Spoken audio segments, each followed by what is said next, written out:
Merhabalar, El Sanatları Öğreniyorum kanalımıza hoş geldiniz.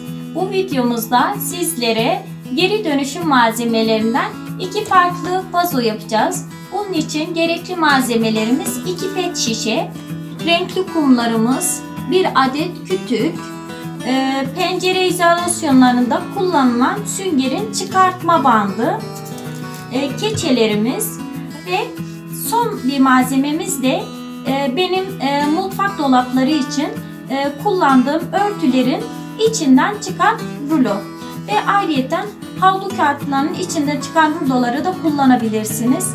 Şimdi gelin hep birlikte uygulamaya geçelim.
Evet, böylelikle birinci vazomuz da bitmiş oldu.